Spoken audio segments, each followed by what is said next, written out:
surgeries and that sort of thing. That requires some more work before that comes to reality.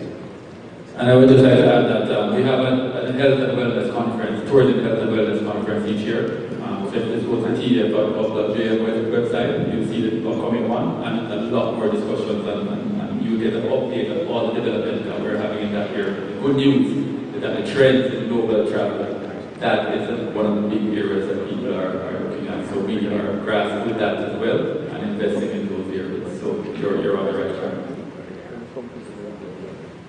Good morning, all. Who's talking? Out of Florida. Morning, all. I have been trying, this is a question to Dr. Wallace. I've been trying for about 10 years now to establish a proper wellness tourism program. I've been several times to Milk River, Bath Fountain, without success. Recently I went to the Rockford Mineral Bath. I speak as a former member of the Central American Caribbean Bodybuilding and Fitness Federation. I was the president, certified internationally at the highest level in wellness and fitness. I think Jamaica is wasting a lot, big time, big money, in not developing these areas to the quality international standards. Dr. Wallace, how can we get guidance and direction to target these 3 areas specifically and to grow that business for the benefit of Jamaicans at home and abroad? Thank you. And you're so right in the potential. You know that of all the mineral spas in the world, when you measure to see which has the most potency in terms of the minerals and the radioactivity and the positive health benefits, the river comes up number 4 in the whole planet. Right? So I agree with you 100%. The richness of those ingredients that you have invested, those natural resources, is phenomenal.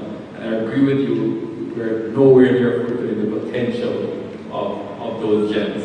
And I invite you to discuss with me, I'm sure my colleague will as well, to see as much of the possibilities. I know for Milford and Bath, we are developing in a way to have it divested, to have a private sector development. It's going to require big money. I'm not going to try partnerships amongst the diaspora could get it done. Or if you have to have those deep pockets, certainly.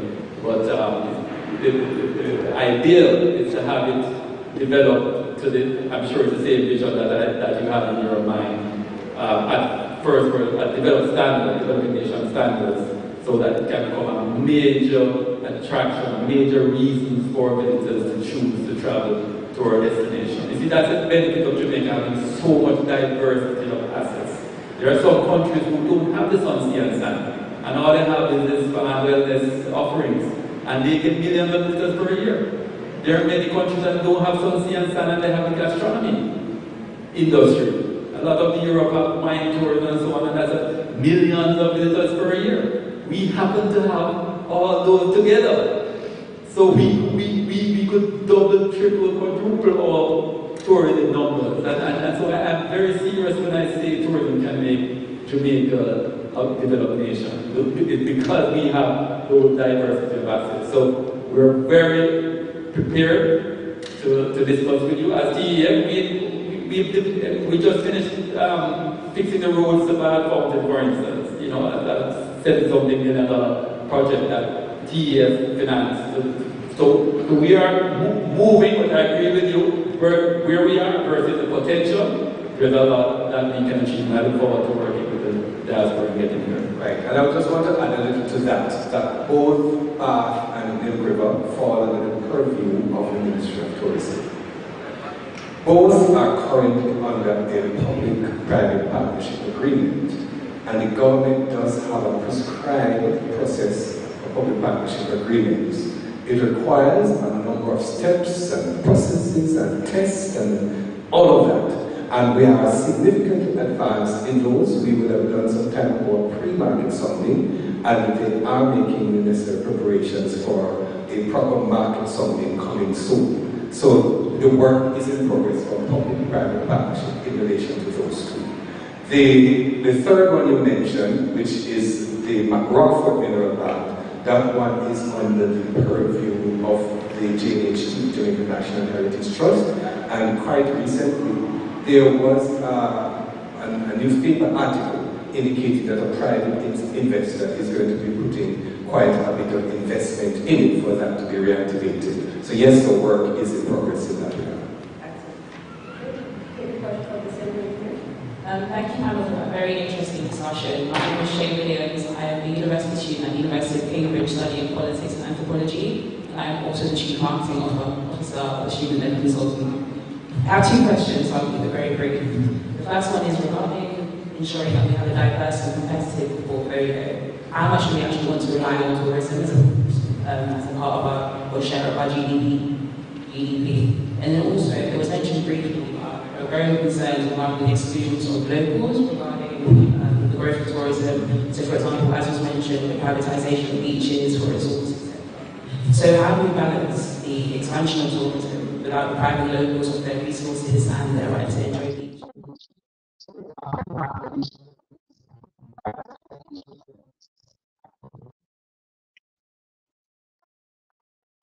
I'm not sure I heard the question clearly. I think we could summarize it and just tell us the name. And you'll hold the mic, okay? Yes.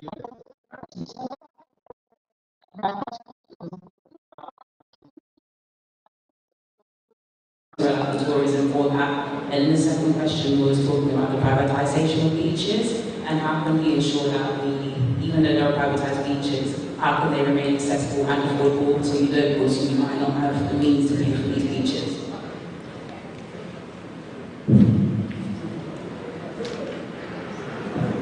I'll take the beaches one first. So we're a developing nation, and so we want to recognize that we want to make progress. We want our people to have a better quality of life. We know that tourism investment requires investment in resources. Just like if you build a factory to manufacture nails or screws, you're going to need space for you to build it and so on. What we are doing, thankfully as a country, we're blessed with multiple beaches across Jamaica. And what we're doing as the Tourism Enhancement Fund and the Ministry of Tourism is building out public beaches right across the length and width of Jamaica so that our locals, our own people, have access to beaches, but not just a raw beach that no solid waste management, no restroom facilities, no parking. We are moving beyond that because we respect our people. We believe that they should have adequate parking, they should have security, they should have Wi-Fi, they should have a boardwalk to walk, they should have restaurants, they should have those facilities, lifeguards and so on, to keep them safe. And so we have 12 beaches on our program right now at the Tourism Enhancement Fund that we are at various stages of the design. In fact, the first one that we will be working on is Prairie Beach in St. Anne. Developed a public beach, free access to the public. And what we're anticipating as well is that will spawn a whole set of tourism entrepreneurship in those areas, because that amazing gem of an asset, tourism asset, the beach, will be developed and so well presented that all the Airbnbs around in that community, all the tour guides in that community, all the transportation providers in that community and so on will start having a booming business, because the beach that before was just raw and unprepared is now of a standard that matches its. I mean, look at what we've done to Harmony Beach Park. How many of you have been there in Montego Bay, right here to Harmony Beach Park?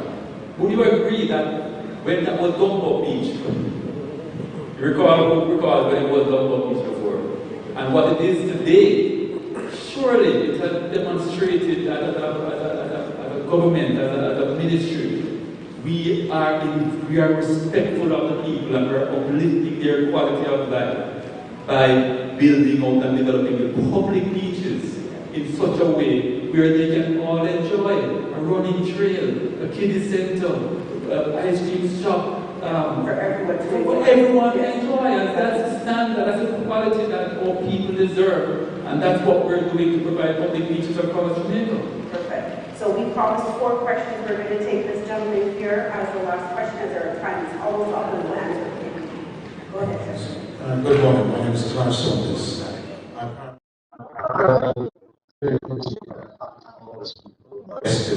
in Jamaica. Very briefly, mention was made of community tourism. And as somebody who was actually born in the hills of St. Mary, I'm very conscious that there are a lot of attractions there that would be great for people to be able to see. However, within the last 3 weeks, I tried to go to visit you might say, that home that I was brought up in, and was a real struggle. The roads are deplorable. Now, I'm well aware, having traveled around the island, that the north and south highways are pretty good. But it's about committing to tourism to kind of enhance the quality of those rural roads. Those of you who live in Jamaica know the road from where I was born takes you from Rockabessa in St. Mary to Gale, to Guy's down Devon High School, great sites, to Linston, to Kingston. That was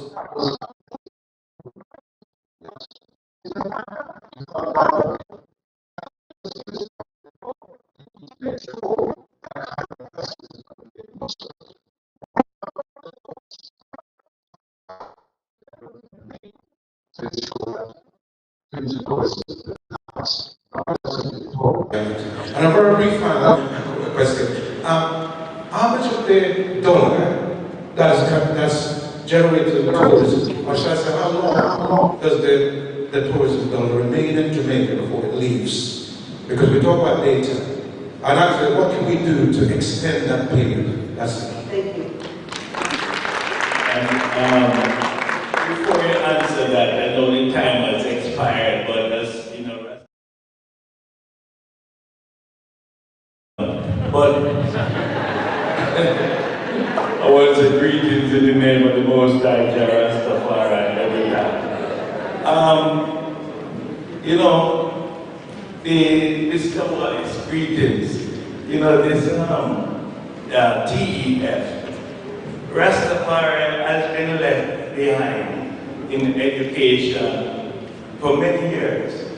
You know, and now we have learned to sing and created the indigenous music of Jamaica, right? Reggae music, and its intellectual property for Rastafari.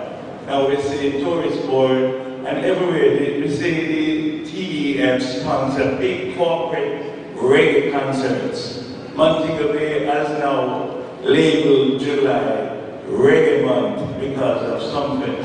But yet, Rastafari children has not been benefited from the TEF. How and when?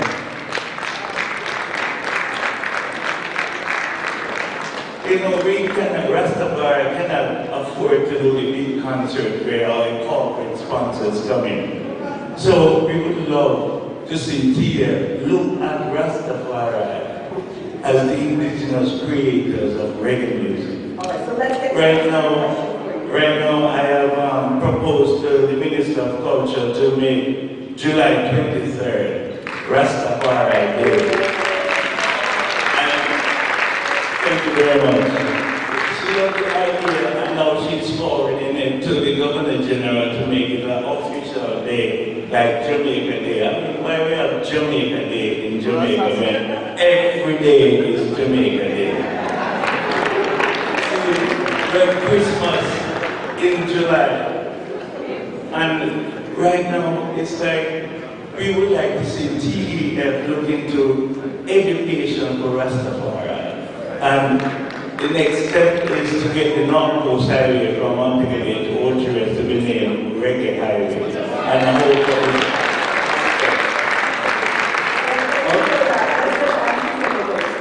Alright, so many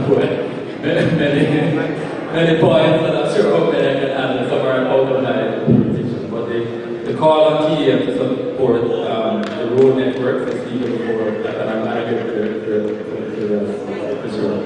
But the call for roads to attractions, the TEF is investing every year in rehabilitating roads towards attraction. That is our job. What we spend year by year must enhance destination Jamaica. So must make it more efficient, must make the access easier, must make the way we present our offerings better, and fixing roads towards attraction. In fact, right now we have a project where we're fixing the roads at Alexander Valley and so on. Roads on West and just last week we finished that. So in fact we had another set going on. So we have Total Road. I mean Jamaica just has such a volume of road networks and it's hard to get everywhere at once. The good news is that there's a SPARK program, one of the biggest road rehabilitation projects that the government is doing right now. And it's first in the history of Jamaica where actually going into communities and having public consultations to determine which of the road networks are prioritized. So my recommendation to the gentleman is to make sure at those town hall meetings to advocate for the value of fixing the road towards the tourism opportunities. Because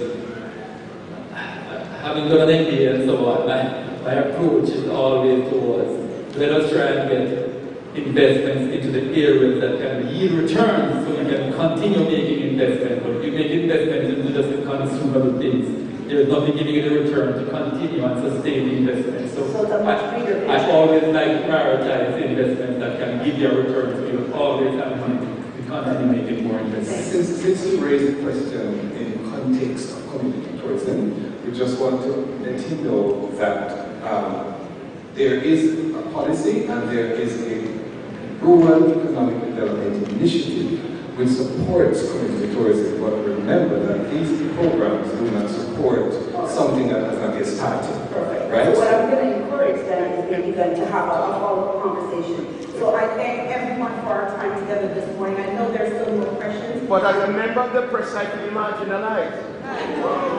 No, we have to wrap up. And I understand that quite well, and with respect, I do have a question or two because I have to report to the people of South Florida and New York. So we can have that question on the side, maybe?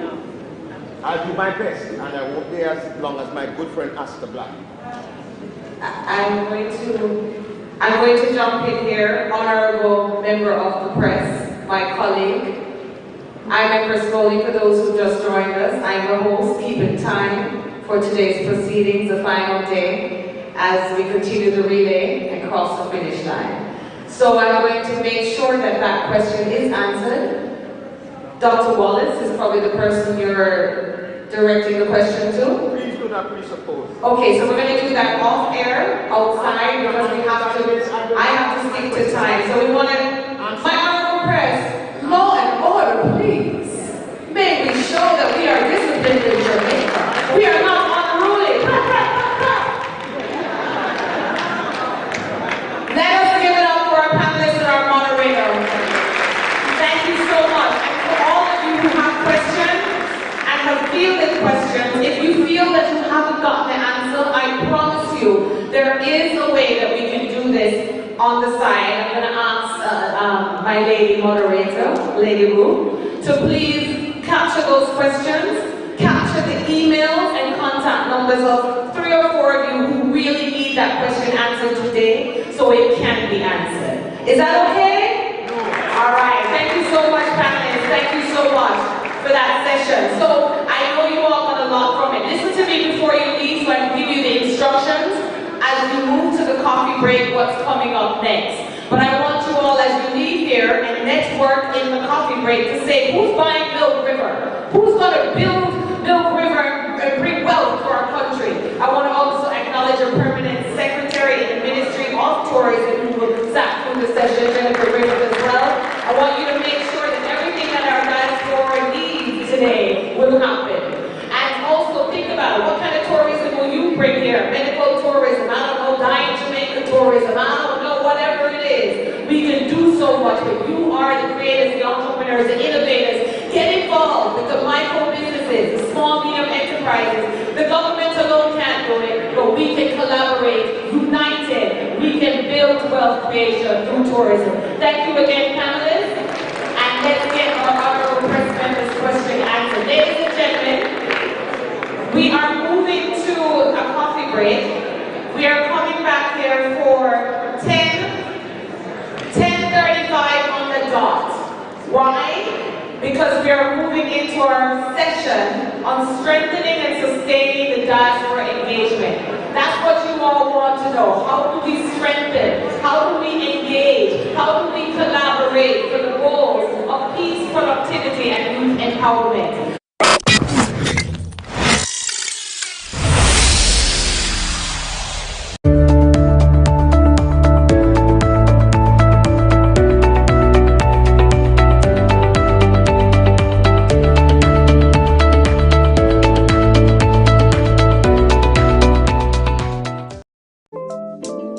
Hi, I'm Marco with FLEXX TV. Did you know you can watch FLEXX TV on any Roku or Fire Stick television? Just download Carob 24 on any Roku or Fire Stick device, and you can watch FLEXX TV 24 hours, 7 days a week. So, what are you waiting for? Go download our Carob 24 app and watch us right from your TV. Thank you for continuing to support FLEXX TV. Hey, good to see you.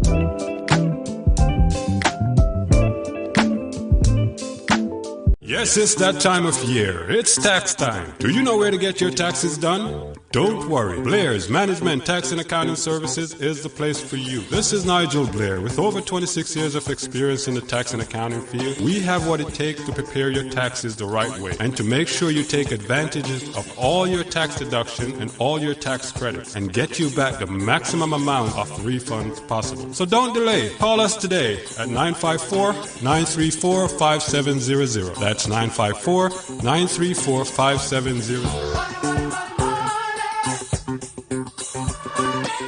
Having problems with your landlord? Well, it's about time to acquire your own home. AR1, state-of-the-art real estate and mortgage, are here for all your real estate and mortgage needs. You're not so sure how it works? Well, call the real estate and mortgage experts. That's Abdullah Richards at 954-958-9881 or 954-548-1799. And on the mortgage side, call Anne-Marie Richards at 954-908-3380 or 954-658-5911, or in Georgia 470-488-9175. So go ahead and call AR1 State-of-the-Art Real Estate and Mortgage for your free consultation today.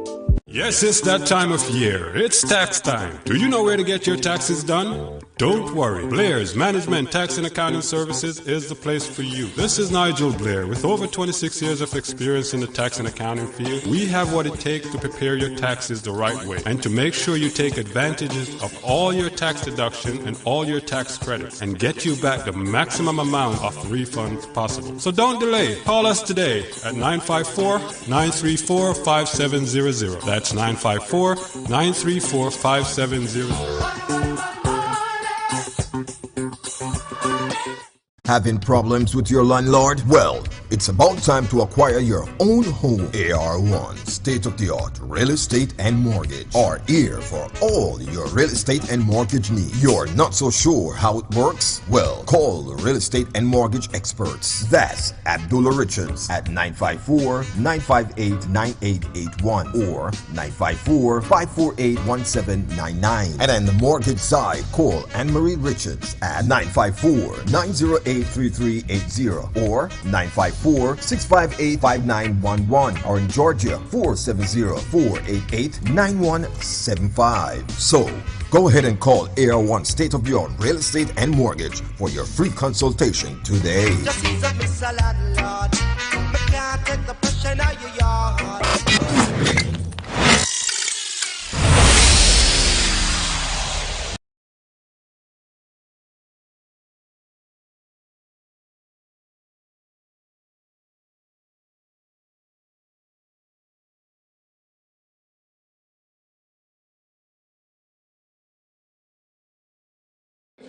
You know, so oftentimes we hear, some persons, saying that, oh, there is not enough being done and there's no engagement.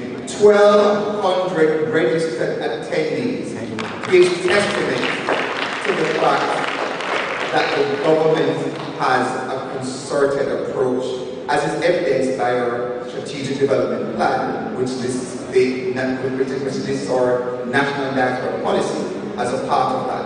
As a government, we recognize that Jamaica's continued growth and development also rests with the diaspora, your contribution to national growth and development. And when we speak about contribution, it's not about sending barrels back home to your family or sending your remittances, which play a major part in our GDP, but also thought leaders and industry players who give back in terms of their expertise and collaboration. And that's the whole spirit of this two-pronged mechanism that we have in place for diaspora engagement. So there's the Global Jamaica Diaspora Council, and there's the Global Jamaica Diaspora Youth Council, and members from both councils are seated to my left, and they form a key part of the strategic engagement to connect, engage, and also to empower our diaspora members wherever they are across the world. So Councillor Mayor, for example, he sits as Councillor General. We have our ambassadors, we have our high commissions, and we have all the staff members. We have honorary councils as well. So we have also broadened an advisory sort of board that has now morphed from 8 persons to now 30 persons across the globe. So prior to 2016, diaspora engagement in Jamaica was seen as only the traditional areas. We talk about Canada, North America, well, the United States and Canada, and we talk about the United Kingdom. But we have now broadened an 8-member advisory board to now a global council. We have council reps from Australia, Africa, the Middle East, Western Europe, and across the world, the Caribbean, Latin America, and of course in our traditional areas. So it's a broad scope because as a government we recognize that Jamaicans are everywhere. So everywhere you go, each and every single one of you are also brand Jamaica. You are also ambassadors of Jamaica. And as a government, we have recognized that it's important that we get representations from you where you are in your respective parts of the world, and also to get your involvement and ensure that we have an honorary system of honorary councils in place to also provide services for you. So again, a strategic part of national goal and development, diaspora engagement, and I can't thank you all enough for what you continue to do to enhance Jamaica's growth and development. Thank you very much. Ladies and gentlemen, a month ago, I would have had to have said, welcome, Miss Shauna Chin. But now I have to say, welcome, Dr. Shauna Chin.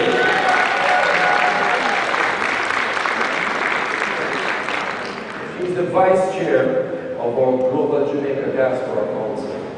And, I was on an interview panel with her just last night, and you can feel the passion oozing out of her commitment to Jamaica and Jamaicans and to our diaspora movement. And Dr. Chin, welcome to the panel. I love the gold represented. And tell us your assessment of the council, what has been the work? When you hear about the structures from the minister, he said he's articulated so well. We have these two nice big structures. But tell us about the work and how effective it has been so far. Some of the initiatives as well. Thank you for that question. I get so excited when I talk about my team because they do such amazing things. Like my chair, the Honorable Minister Terlon said, we have deepened the relationship across the globe. So we have Dr. Larty, who is in Australia. She is the representative for Europe. They recently had their regional conference. The minister was in attendance, and so one of the things that they have done is in a region such as that, they have deepened their engagement there. We have so many exciting things coming out of Europe. We also have Mr. David Jarrett. Thank you. We have Mr. David Jarrett, who's out of Africa. They kicked off their regional conference first, and so Africa being a huge continent, one of the difficult things is trying to get persons from all those countries to kind of come together to give back to Jamaica. And so Mr. David Jarrett is able to be in that region, strengthening that relationship. We have also in the Middle East, Mr. Lennox Fisty. He's over there in the UAE, and I'm telling you, you would be surprised as far as the Middle East. We have Jamaicans there, we're everywhere, you know? And so being able to see that we have in Latin America, one of the things our representative there has been able to do is identify that sugar, Jamaican sugar is not present there, and she's identified a market there. So we have all of the regional conferences are on deck to start launching, and Latin America is on deck for the next regional conference. And one of the things is trade and investment. So we were able to see our agriculture minister yesterday to make sure that he's going to be present at that conference. And so we can talk about getting trade with that region to encourage trade and investment. And that's what the council is about. It's about finding key persons in these regions to be able to deepen the engagement, not just with Jamaicans there, but also strengthen trade. There are things that we may not have recognized before, and now we are being able to identify further ways that we can broaden brand Jamaica. Excellent, excellent. So what I'm hearing is that it has been broad, the council has been broadened to have a greater footprints to ensure that we are connecting with our diaspora, Jamaican diaspora all over the world, and opportunities have come as a result of the new structure. Absolutely. And you know, in reading the diaspora policy, one of the key words I keep hearing, there are 9 guiding principles. And ladies and gentlemen, if you have not read the policy, take some time. It's available on the website. It's about 84 pages. And the reason why I can't quote it is because I just read it again last night. Right? But let me tell you, it is great reading. And some of the guiding principles involve participation, partnership, consensus, working together. And that's what I'm hearing coming forward and deepening the engagement. So prior, we were traditional in UK, United States and Canada, and now we have expanded. And the Global Jamaica Diaspora Council consists of how many persons now? It's about 30. 30. Well, we have a secretariat as well. I must pick up my secretariat team. We talk a lot about the council members, but we have a large support from the Department of Diaspora Affairs, headed by our director, Mr. Lloyd Wilkes. So they work, CG, they work. Believe me. And the gentleman sitting to my right works us very hard. So I'm very proud of the secretariat today and provide such support to us. And help us in deepening our role and being able to facilitate our role. So I really want to be able to thank them. Excellent. And ladies and gentlemen, how many persons, just by show of hands, have enjoyed the conference so far? Just by show of hands. Excellent, excellent. One person has paid attention and is holding great design. But everybody else did. And let me make the point that every section of this conference, a member of the diaspora has been key in organizing and ensuring that it functions well. So let's give it up for diaspora.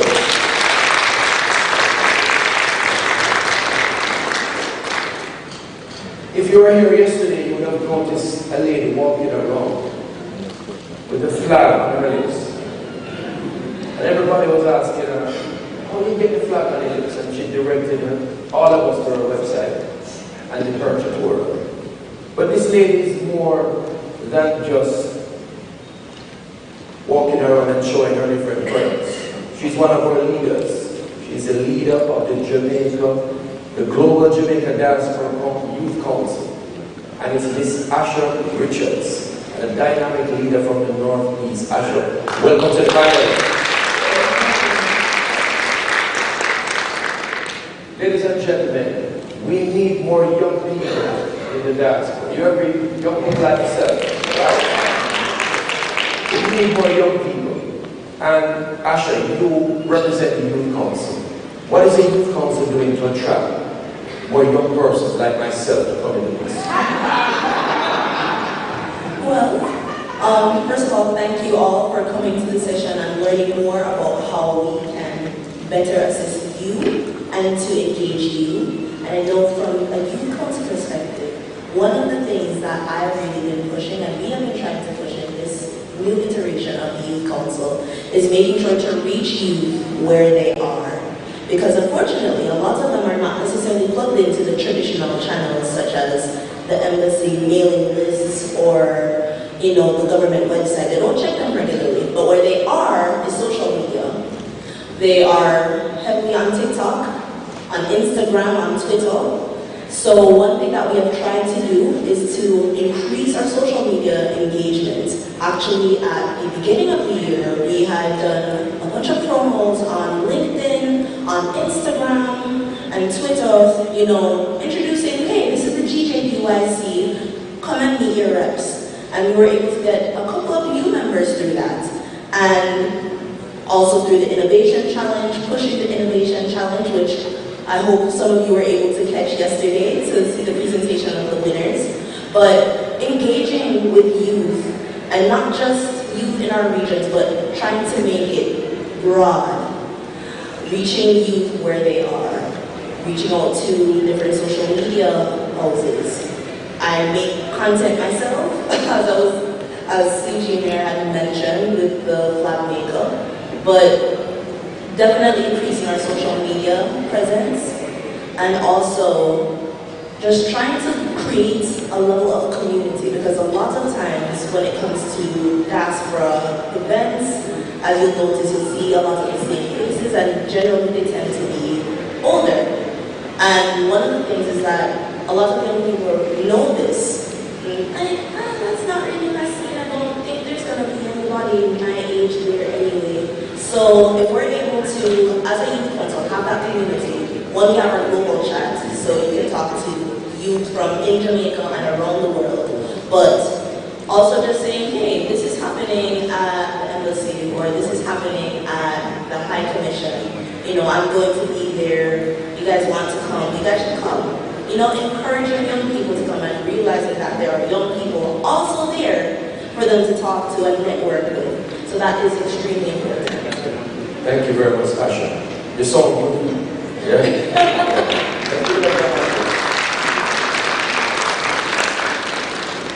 Ladies and gentlemen, yesterday was a certain gentleman who was not able to find his parking. I will not call his name to embarrass him. But welcome to the panel, Mr. You are one of our leaders in the community.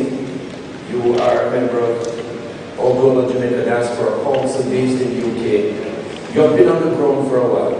In fact, I understand that I've been informed that you're going to bring a large group here to the conference. Not as large as Florida, but great. But you've been on the ground for a while. What are some of the strategies that you've been using in UK to mobilize and strengthen the diaspora?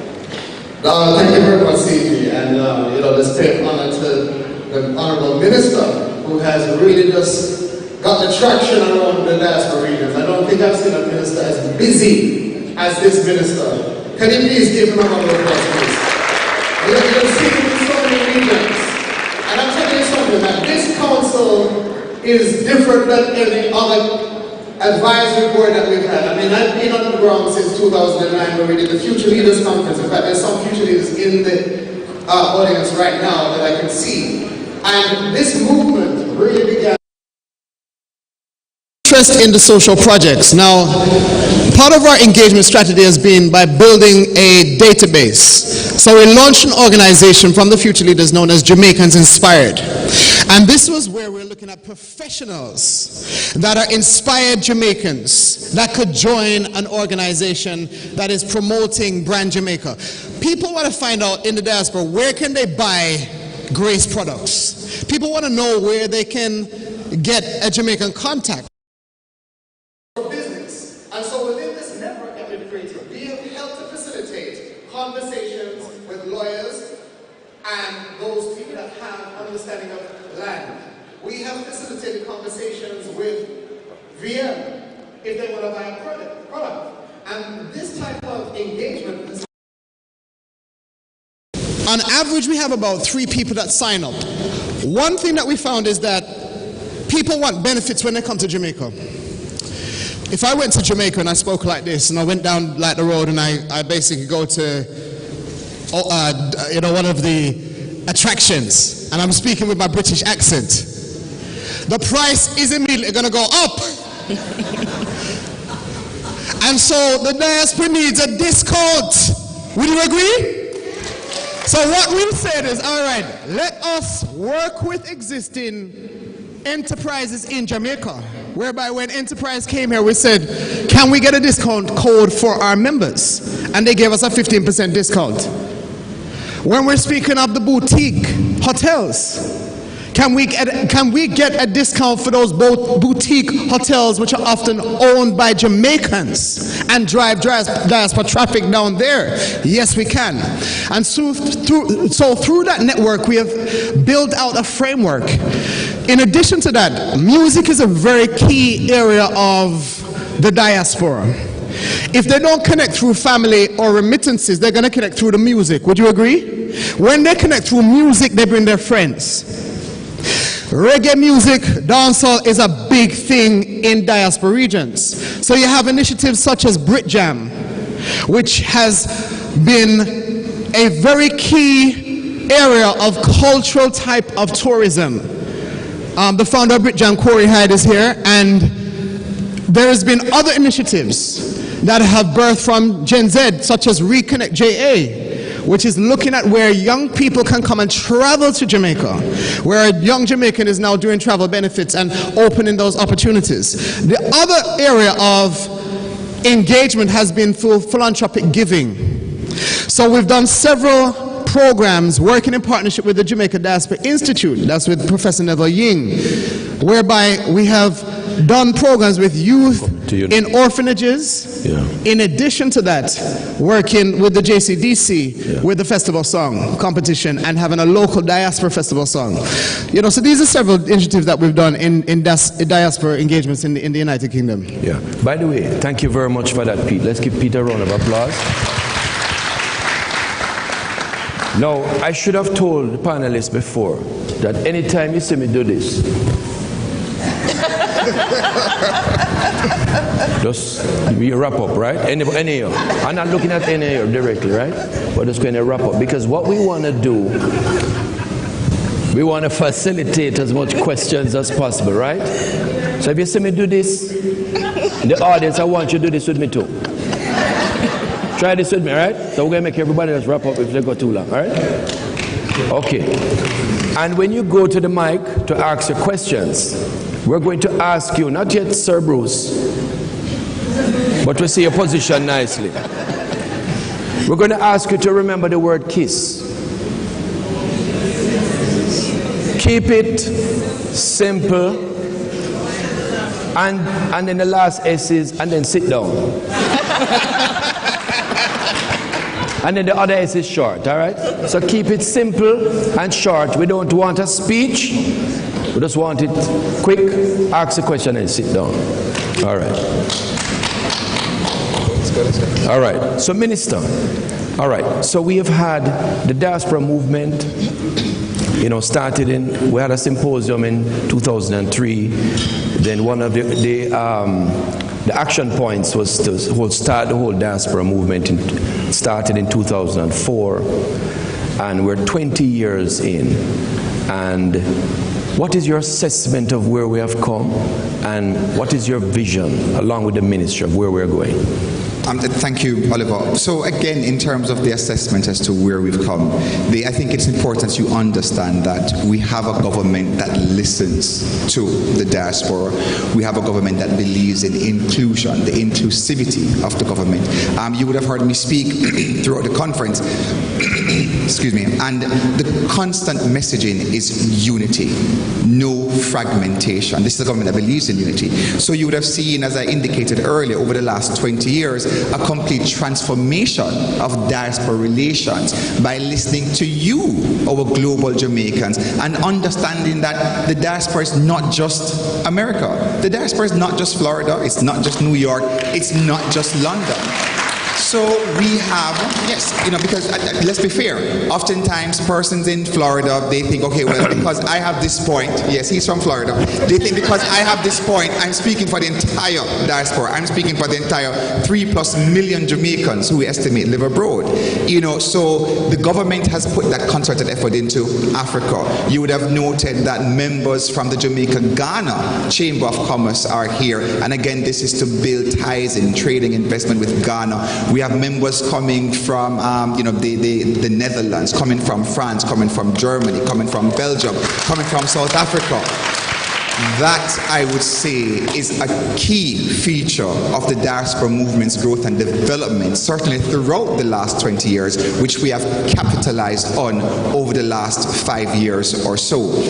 Going forward, we have the diaspora registration portal which Minister will be launching this afternoon. And again, this is to get an idea as to where you are located so that we can provide, whether it's consular services or other services, to match the needs, your growing needs. There's also the JAMDEM portal, which will also be launched today by Minister Johnson Smith. And again, these portals will enable you to have your direct access to trade and investment ideas. And in a post-cabinet meeting this morning, stemming from the discussions that we've been having here, an idea worth considering is, how do you make your funding work? We listened to Minister Green yesterday speak about the growth in agriculture and fisheries and the mining sector. You might not want to leave Belgium to open a farm in Jamaica, not leaving South Africa, or not leaving Florida or New York. But how do we now pool a sort of agricultural stock exchange together so you can invest in the agricultural industry and you can reap the 100% reward or the 50% dividends or the 30%, whatever it is, but how do you make your investments work for you? So again, important considerations to come out of this, because it's not just, in the past, person would say it's a talk shop. This has been anything but a talk shop. It has been real discussions, real solutions, with a government centered on listening to you and putting your ideas to purpose, to action, and that is the future of diaspora engagement as we envision it from the Ministry of Foreign Affairs and Foreign Trade. Excellent. All right, well said, Minister. Let me ask you a question, Minister. Are you the boss of the Global Jamaica Diaspora Council? Are you the boss? So again, within unity, there is no boss. What we have is a concerted working relationship. So one of the key words, again, listen, Prime Minister Andrew Holness, he's very clear in his discussions with Minister Johnson Smith, who is here. Can we get a round of applause for Minister Johnson Smith, who has joined us? In Prime Minister's discussions with Minister Johnson Smith and with myself, again, that spirit of engagement, and a very big word, partnership.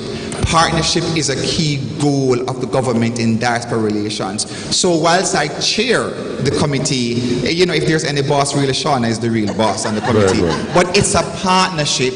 It is government, it is the diaspora, it is private sector, it is sector leaders. We now have, again, in terms of how the diaspora policy has morphed over the last 4 years, we now have sector leaders. You would have seen Kevin, a phenomenal mind in terms of security management and global security, who is our sector leader, who has direct discussion with the Ministry of National Security.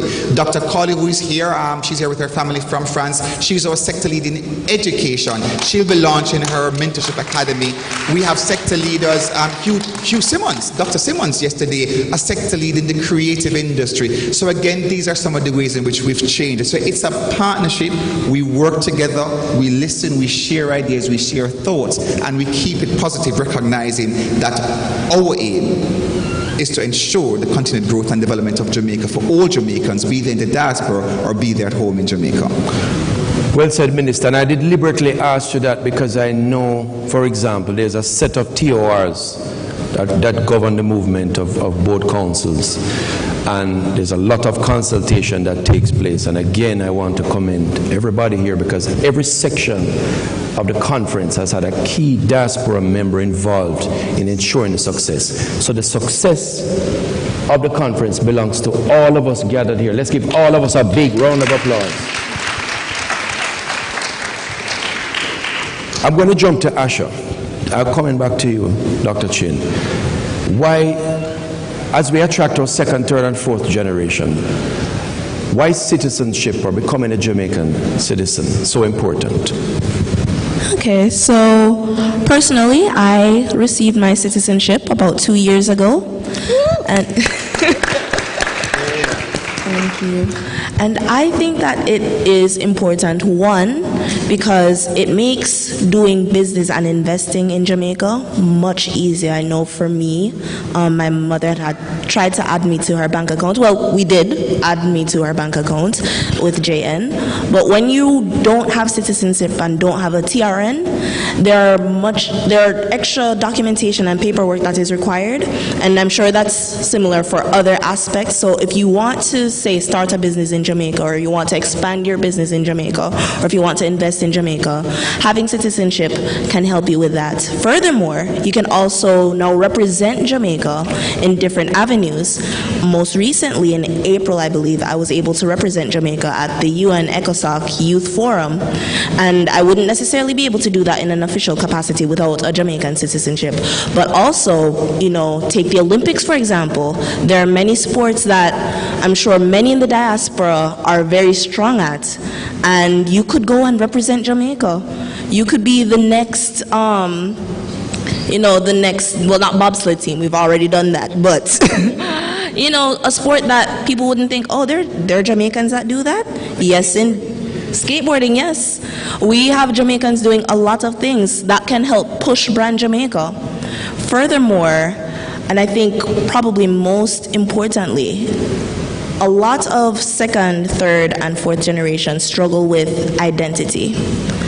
And I know I struggled a bit with it growing up, you know. I was never quite American enough to fully fit in, but at the same time, I go home, I mean, I kind of have the patois lock now, but, you know, growing up I had a bit of a twang, it's like, oh, you're a bogus Jamaican, man.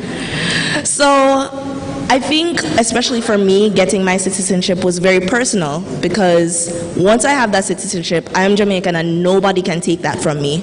So if you leave with anything else... Yeah, man. If you leave with anything else, I would say get your citizenship. So Asha, yeah, man, you can... Yes. Get your citizenship, it's important.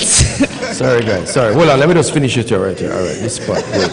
All right, thank you. Thank you very much, Asha. Very good points. But I see the lines are moving and they're ready. Dr. Bruce, I see you're ready. Before you go, do, brother. Before you go there, man. Yeah, man, relax, be ready. All right, so Dr. Chin, persons listening in, many times we hear the comment, how can I get involved? We see you guys on social media, you're doing your thing, you're having your webinars, but how can persons listening get involved and play a greater role in joining the council, whether the council or the youth council? Excellent question. So one of the things that I've been championing, I am also the elected member for the US West and Midwest region, and one of the things I've been championing in that region is having persons join the mailing list of the head of missions. So the Global Jamaica Diaspora Council members are not intended to be independent in our role.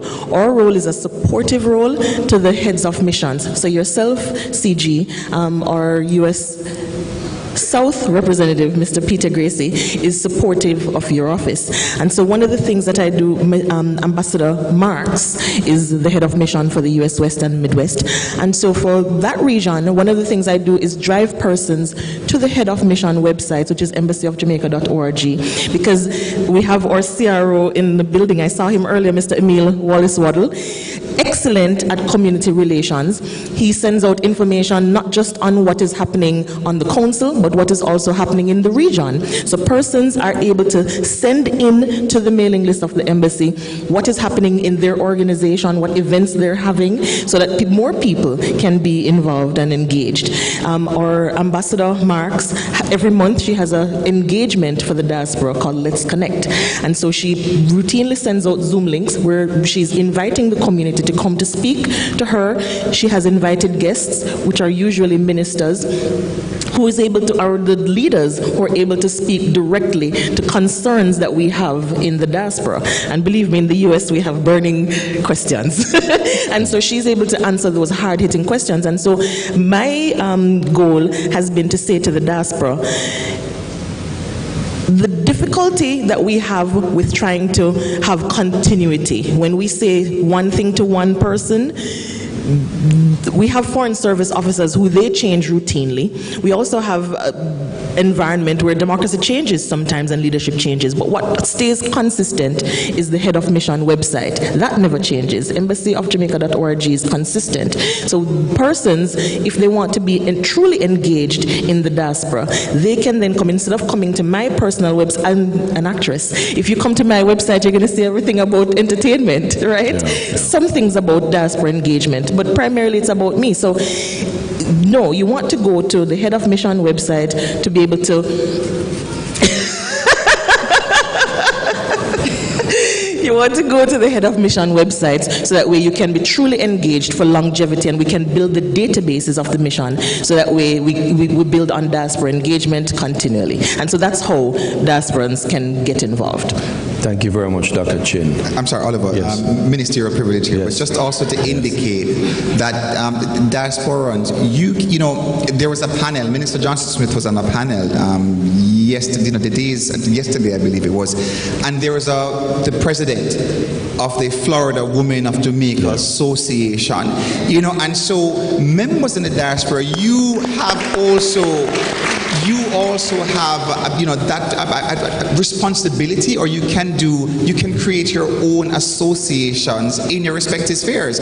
So you could have an association created in LA. We have Texas. multiple. You can create an association in Ghana, in Jamaica, in Ghana or Nigeria, because they're so close to home. But when you create these associations, it could be whether based along the lines of your old high school or an old church or an old community or a particular civic group that you're a part of. And then you now register these associations, or let the consulate or the honorary consul's office, let them know about these associations so that you and your members can also be on the official mailing list, and that you can invite, you know, whether it's an honorary council in one of our non-traditional areas, or the honorary council in certain specific areas, or the ambassadors or high commissioners and so forth, or even representatives of the government as well, you know, so that we can now reach out even further. So these are some of the opportunities and avenues to strengthen diaspora engagement. So start up Fathers Association for something, or Mothers Association, or a Campion College here, or a Clarendon College there, and so forth, so that we can get that engagement strengthened even further. Excellent point. And I just want to reinforce that point. I mean, in some regions we have over 150 existing groups, especially alumni associations that persons can associate themselves with. So you can get involved. As of today, the Jamaica Women of Florida just recently assisted with some two big stranded groups in Florida of 20 persons each, 2 schools of kids between age 6 to 12. And the entire DAS groups came together and ensured that they had hotel rooms, airline tickets, and they were well taken care of for 3 days because there were heavy rains in Florida. This is a quick example. So big up Women of Florida. All right. So, Mr. Pete, you have been in the seat for a while. You have been in the diaspora. Give us one memorable experience that you have had, showing the magic of the diaspora working together. Probably a memorable item is when we did the partnership with the JCDC. Well, I've got, can I share two? All right. In 2014, I had a young man that came to me. He was diving for Britain. And Britain said he would not ever dive in the Olympics, diving with the top guys in Britain. There wasn't a diving team in Jamaica at the time, just a swimming team. And because of the connection to our organization, we connected him directly to swimming. He now is about to compete in his third Olympics. Nice. Impact. That's one memorable one, which I can say. There's another one within music. Again, this is the JCDC partnership, whereby a lot of music, a lot of concentration in the United Kingdom is in the South. Yeah. And we ran this competition, Jamming Voice of Jamaica. And we had someone from Sheffield. Yeah. She came to Jamaica and had that trip of a lifetime performing on the big stage, on the festival stages here in Jamaica. And again, that was another impact measurement that we could say. These are memorable points for me in terms of just those individual impacts, but then also the philanthropic support of mobile blood units and ambulances and various other things. Thank you very much, Nathaniel. All right, so ladies and gentlemen, we will wrap up this session just a little earlier to facilitate the Governor General Awards. And so I will take moderator privilege to facilitate that. And so I'm going to move now to the questions. Bruce Barkley, I must commend you, sir. You have been waiting a long time. Sir, good morning. I'll be very brief. All right. I've been warned. Minister, I'd really like to make a special request, and I would like it to be recorded that the Consul General Mayor remain in Florida indefinitely. He has been working to transform the region, and we have seen the fruits of his labor.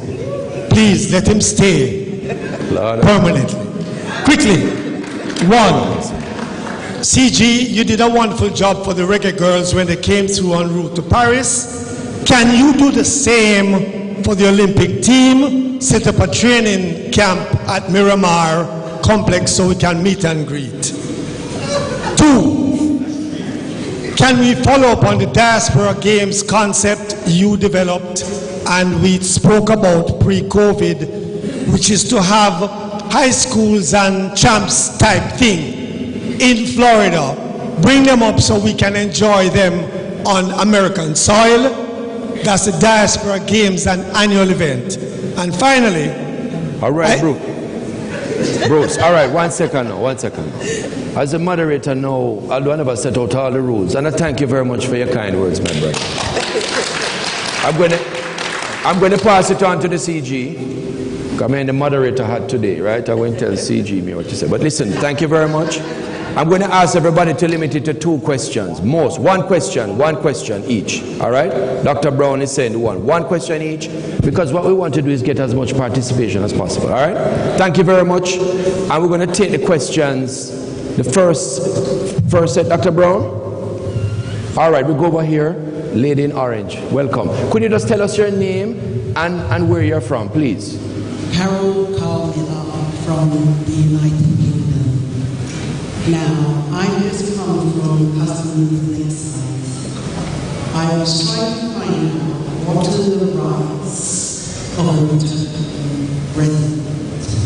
Only to be informed that returning residency only applies to people born in Jamaica. My father left here over 70 years ago. He was one of the first to go to the UK. I don't see why, if we are coming back and bringing knowledge, education, experience back to the country, why we're not treated exactly the same. Because if I was an elephant, even if I was raised by lions, I could still be an elephant.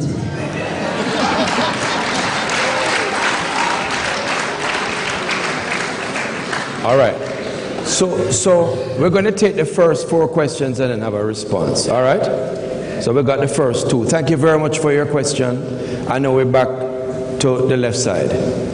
Good morning, everyone. I'm Roxanne Smigel, and my question is, in line with Jamaica's 2030 vision to make Jamaica the place of choice to live, work, raise families, and do business, what steps are being taken to harness the skills and expertise of the diaspora in the sectors critical to Jamaica's economic growth, such as technology, healthcare, or education?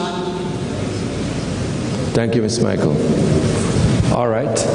Well, dear. So, Shauna, you're going to take that question. Minister, you take the rights before. All right. We go back to our right. Just tell us as loud as you can your name and where you're from. Good evening. Thank you. I am Jerry Rule. I am sworn minister and I am the health sector representative to the global Jamaican diaspora. I love the fact that we have this session. I'm really excited about being here, and I'll keep very simple. You said this, and I have another question or suggestion. So I have a philosophy called the rule of 3, 20 rule are each related, but the rule of 3 says, don't overwhelm yourself with, when you change, don't overwhelm yourself with 3 things. 3 things daily. The first thing I would suggest is, and I'm telling you why I'm saying this. 1 in 3 Jamaicans have high blood pressure. 1 in 8 has diabetes. 4 in 10 in your lifetime will be affected by a mental health condition.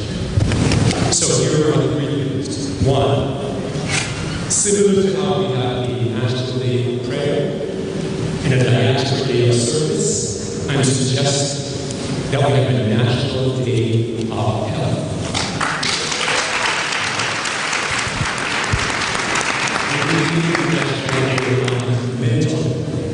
And every single sector that's represented should have a national day on education, the climate, etc. Those 2 things. And the third thing I would suggest is that you said this, if you can't do a actual piss, do a verbal piss with your words. What do I mean? Specifically for high blood pressure, diabetes, and mental health conditions, your words make a difference in terms of people. So what we can do, even if you're not a CEO, or you're not a director, or you're not in a nonprofit, if you're just an average person, anywhere in the box, the power of your words, when you first describe that person, just to give them a kind word, makes a difference. And thank you.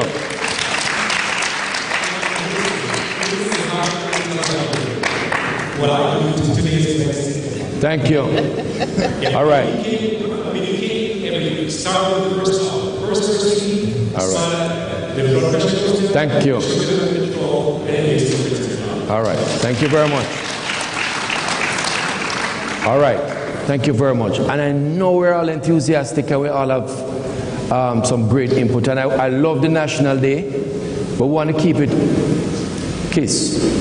short and simple, and then we sit down. All right. Okay, let's respond to a few of the questions. All right. All right. Sir Bruce, we will talk about planning for the next sporting event. All right? You and I will speak about that. Thank you very much. Minister, you want to deal with the returning resident? Sure.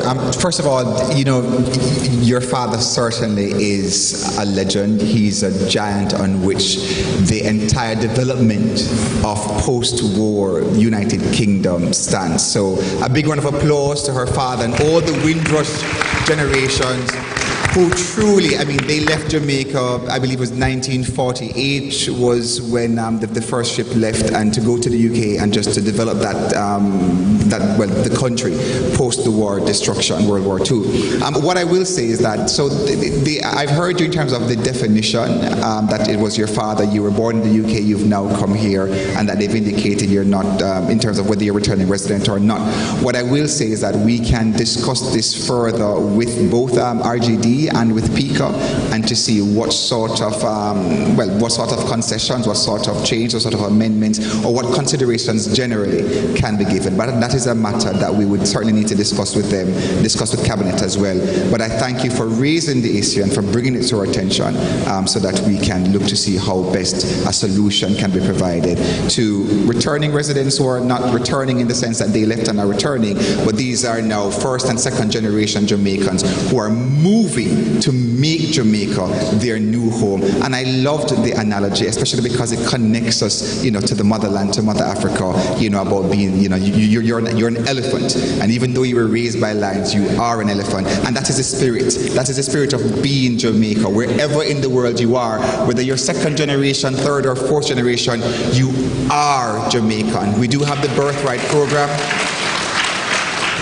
We do have the Birthright program, you know, which again, it's a program that was launched by the Grace Kennedy. You know, they do get partnership from us at the Ministry of Foreign Affairs and Foreign Trade. The Birthright Scholars. So each year they take students from the UK, from Canada, and also from America. And, you know, young professionals who are doing amazing things, second, third, fourth generation Jamaicans. They have a courtesy call with the Most Honorable Prime Minister Andrew Holness next week. They have met, well, the previous batch met with myself and Minister Johnson Smith as well. And we have a member, Samaya, out of Canada, who was a Birthright Scholar. I met her, I found her energetic, and she now sits on the Youth Council. So again, giving back to Jamaica as well. So those are considerations that we do have in terms of engaging next generations, because again, whether you were born in the US or born in Nigeria, once you have Jamaican grandparents or parents, you are in fact Jamaican. So thank you for that. Thank you. Vision 2030. Shauna, there was a question on that. Yes, Ms. Smickle, thank you for that question. Outside of talking about my team, and I get so excited about talking about them and how amazing they are, I think this question is probably the second most exciting for me to answer, because being at the table, being able to see what's happening, I get so excited to see how great Jamaica really is doing. Because when we're over in the diaspora, we hear everything, and we also think we can't really see the bigger picture. But when we're at the table and we're hearing how well Jamaica is doing, it's just incredible. So for her question, what she was talking about is the United Nations has the sustainable 23 Sustainable Development Goals. And of those goals, what Jamaica does is they have Jamaica Vision 2030. Every country has a Vision 2030. And so what Jamaica has done, the Planning Institute of Jamaica has crafted our Vision 2030, where we want to see Jamaica in the year 2030. And I will tell you now, if you big up on yourself, because Jamaica has achieved our own personal goals for Vision 2030. We're at over 90% for our own goals. Yes, on a clap. Yes, it's a clapping moment. Additionally, for within the region, because when you're talking about Vision 2030, because every country is achieving that goal. So we have benchmarks where we're looking at we're comparing ourselves to other regions. And within the region, Jamaica is leading because we're currently at 64.9%, I believe 65.9. 65.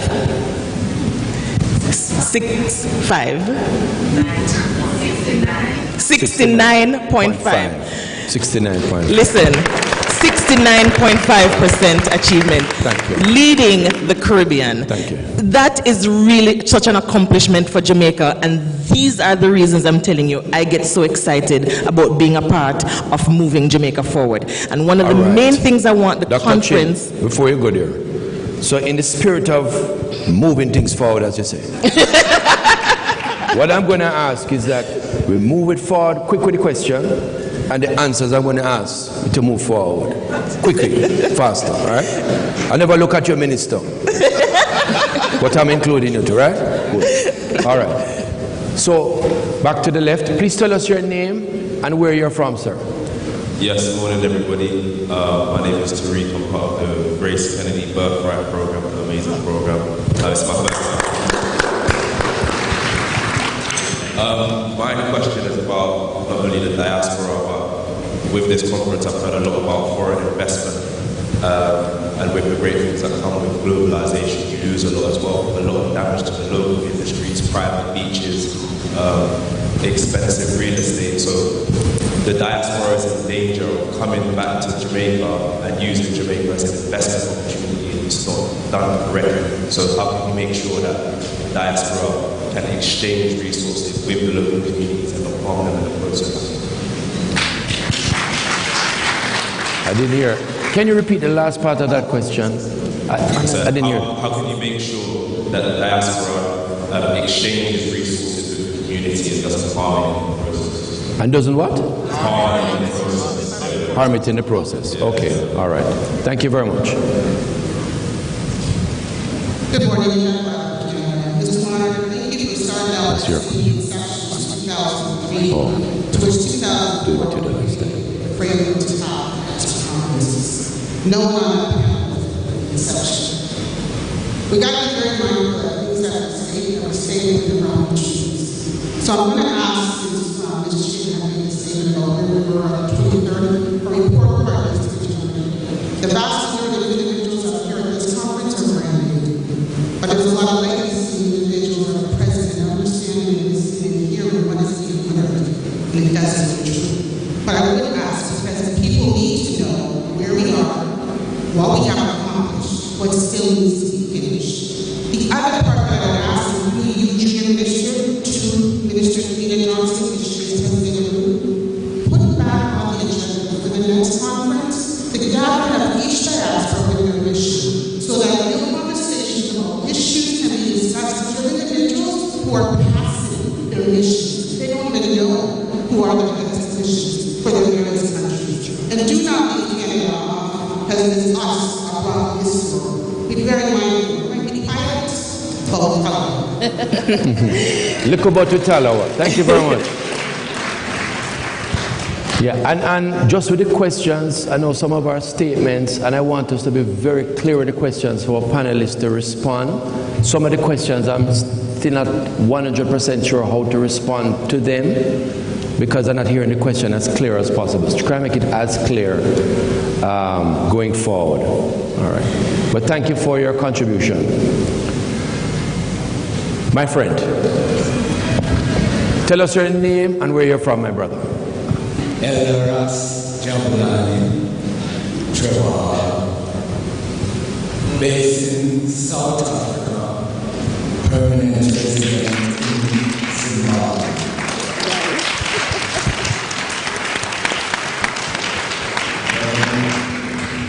We are the living spora. We don't sit.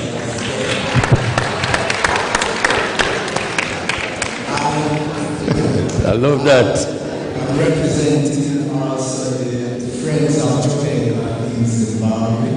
We have an association just formed, and also the Jamaican and South African Friendship Association, which have been formed in South Africa. Also, I am part of the Jamaica, the Rastafari Continental Council, and the brand Jamaica is actually living spora on the continent where we have more than 5 million Rastafari families and individuals. So now we're looking at how we can, because we have a problem again dealing with government. As you don't know, the narrative is Babylon. Them days gone, go on. Yes, like we said, them days gone, but it still lingers. I'm trying, that is why I'm here now. Right? Even being branded as CIA, because I would come and sat with you. But still, it's bringing us together on these levels, because in all aspects, the Rastafari community is working with also professional Jamaicans who have repatriated to Africa, not looking to really repatriate back to Jamaica. But still, families we have here, and we still need to recognize that fact. And investment, cultural exchange, all the bilateral agreements, on the ground, we need to have a better communication. So I would like to meet with the Minister and each and every one as soon as possible. Respect, my brother. One love. I love the living spore, I must tell you. Mr. Rose. Yes, my name is Coach Ed Rose from Cape Cod, Massachusetts, originally. Living in South for many years, now living in Manchester, Jamaica, married to a Jamaican, beautiful woman, for 40 years. 40 years. Jamaicans talk about new beginnings, new initiatives all the time. First one, I acknowledge and congratulate CG Al-Amir on May 17th this year. Al-Amir represented Jamaica in South Florida, the Major League Baseball Miami Marlins had him throw the ceremonial first pitch representing Jamaica. So I want to congratulate him on that.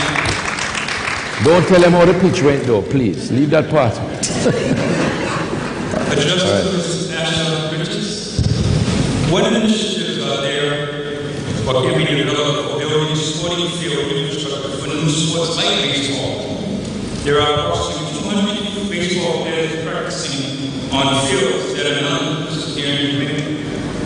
To develop their skill set, the thrust is to develop Jamaican baseball players so that they can buy athletic scholarships abroad.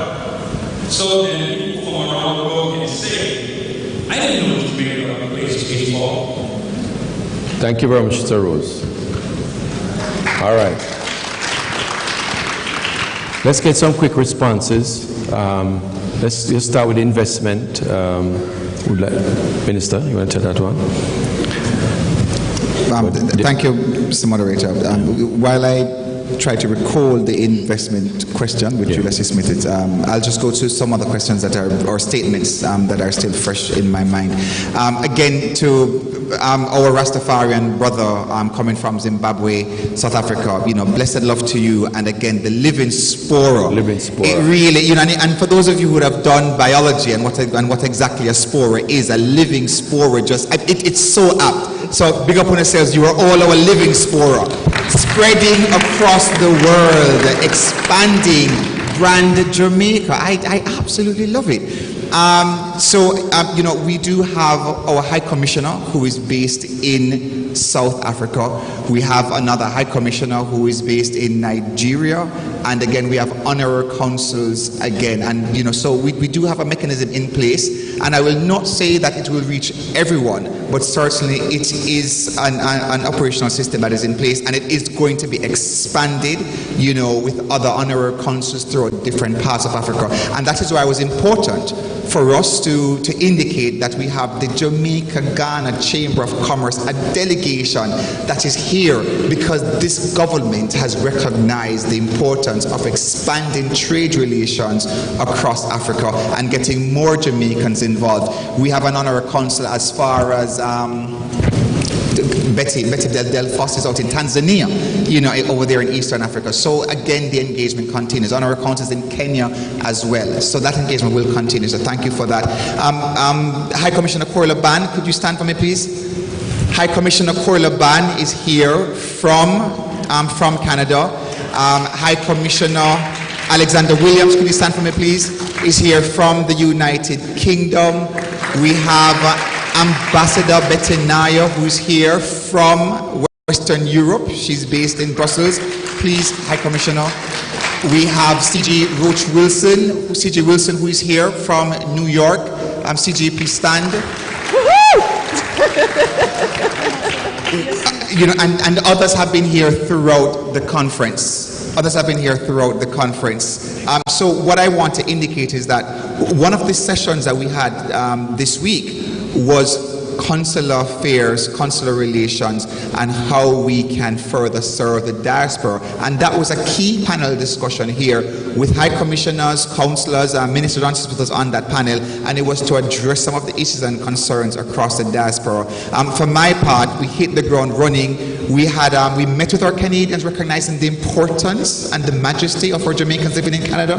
We had conferences in Toronto, in Montreal, Quebec, as well as in Ottawa. You know, so Canada, we love you. We do understand the role that you play, and that is why we continue with our engagement. And if there's anything else, you know, CG Kurt Davis is also here, along with High Commissioner, to address the issues coming out of Canada that we can better assist with. And I believe I will stop there, given the time, so that Asha can answer her question. Moderator is telling us that.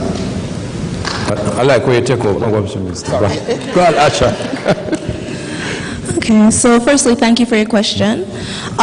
In regards to helping with funding for baseball fields and different sporting arenas in Jamaica, I will say from a youth perspective, one thing that we encourage in our youth council is networking between Jamaican youth and diaspora youth, because a lot of diaspora might not know, especially the youth, might not know the realities of youth in Jamaica. And once we are made aware of those issues, such as the one that you brought up, what we can do as youth is advocate on behalf of youth in Jamaica. We can reach to our various high commissions, our CGs, our ambassadors, and reach out and see, okay, we've been hearing from our counterparts in Jamaica that they need new fields.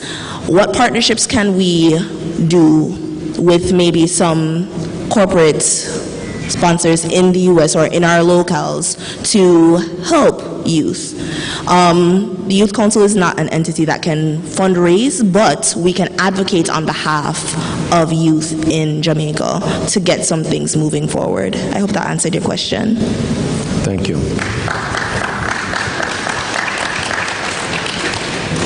All right, I see Ms. Food for the Poor at the podium to the left. Go ahead, Marsha. So tell us your name and what you do. Good morning, everyone. My name is Marsha Rose, Development Marketing Manager for Great to know that we are close to our goals of 2030, so we need everyone on board, including the poor. And so I'm here representing the poor. And Food for the Poor is celebrating 41 years in Jamaica, and we are 17 countries. And Food for the Poor started in Jamaica. My question is, how can we work with the diaspora? How can there's so many times for us to ask, how can we give back? As a #1 charity in Jamaica, and I would really say in Caribbean, we want to work close with the diaspora. We're on our own in every parish, and we want to know how we can work with that, with you guys. Thank you. All right, before I take the next question, as I mentioned before, we will wrap up this session a little early to facilitate the Governor General Awards. So some of these questions, we will have the offline discussion. We'll be here after to answer them directly, but we still want to give you an opportunity to voice them quickly. Just tell us your name, where you're from, and tell us the question, and we're going to go through them quick. Bam, bam, bam, no long speech, just lick them. Go ahead. Hi, my name is Kyle Wright. I'm a second-year student and Vice President of the Caribbean Students Association of Carleton University. In my experience attending school overseas, there's a lot of young diaspora members that only identify with music, food, carnival, and a couple stories that they've heard from their parents.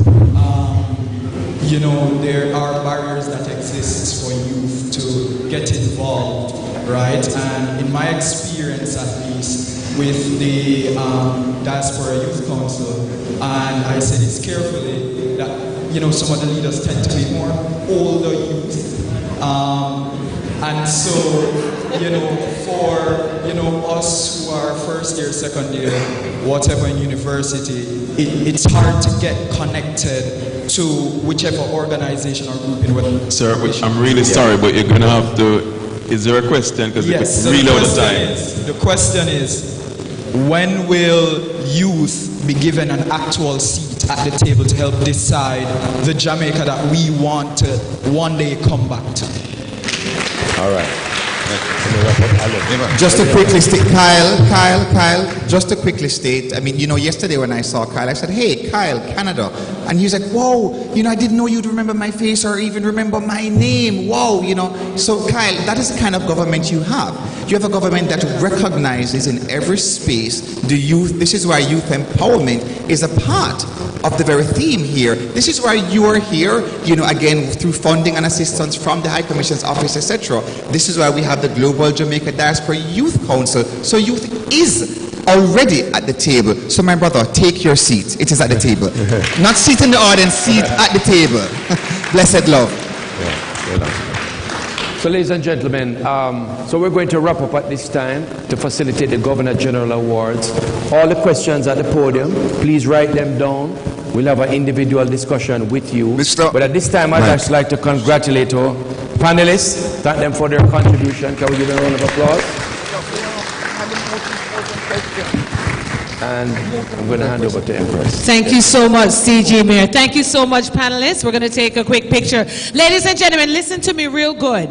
We know and we want your questions answered. It's a jam-packed conference, but don't you worry about a thing. We do have your email.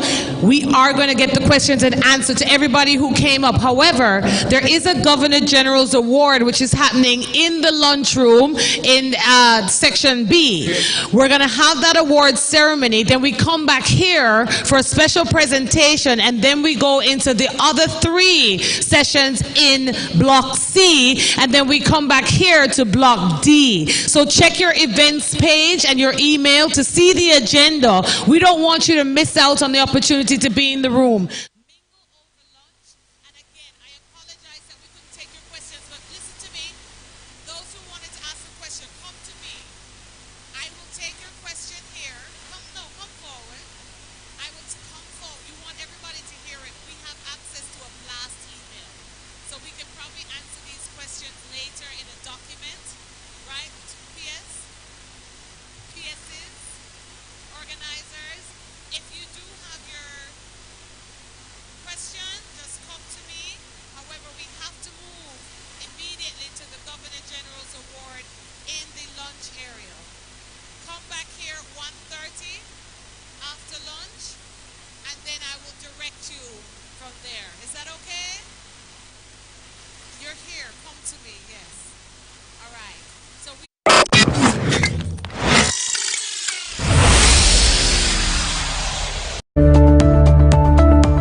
I'm Marco with FLEXX TV. Did you know you can watch FLEXX TV on any Roku or Fire Stick television? Just download Carob 24 on any Roku or Fire Stick device, and you can watch FLEXX TV 24 hours, 7 days a week. So, what are you waiting for? Go download our Carob 24 app and watch us right from your TV. Thank you for continuing to support FLEXX TV. Hey, good to see you.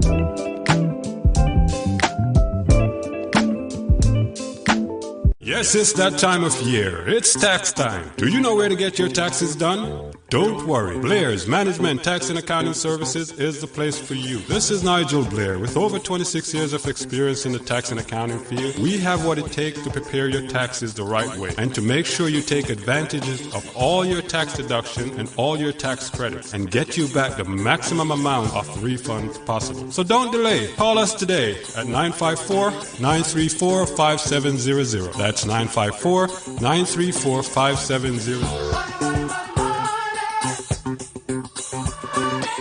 Having problems with your landlord? Well, it's about time to acquire your own home. AR1, state-of-the-art real estate and mortgage, are here for all your real estate and mortgage needs. You're not so sure how it works? Well, call the real estate and mortgage experts. That's Abdullah Richards at 954-958-9881 or 954-548-1799. And on the mortgage side, call Anne-Marie Richards at 954-908-3380 or 954-658-5911, or in Georgia, 470-488-9175. So, go ahead and call AR1 State-of-the-Art Real Estate and Mortgage for your free consultation today. Just he's a Mr. Landlord. Me can't take the pressure out your yard. Whoa, no.